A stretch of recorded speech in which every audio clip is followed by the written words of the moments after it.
This is Joe from YoChicago.com. I'm in the South Loop at the all-new 820 South Michigan, looking out over Chicago's front yard, Grant Park. Could be your front yard. This location is close to everything. CTA Transit Hub at Roosevelt Road, Julasco, Trader Joe's, a ton of bars, restaurants, and nightlife in the immediate area.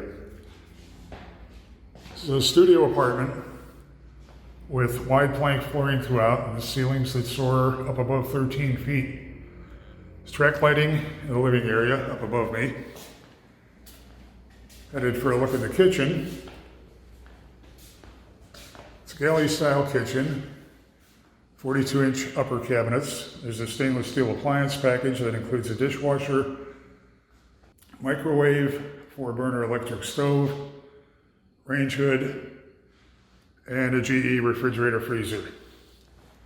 Heading back toward where you would have entered the unit, you have a very sleek, stylish new bath.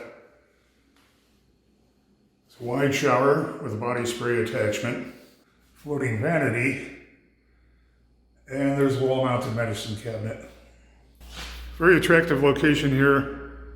All new apartments, priced for the budget-conscious renter. You really want to put 820 South Michigan on your must-visit list.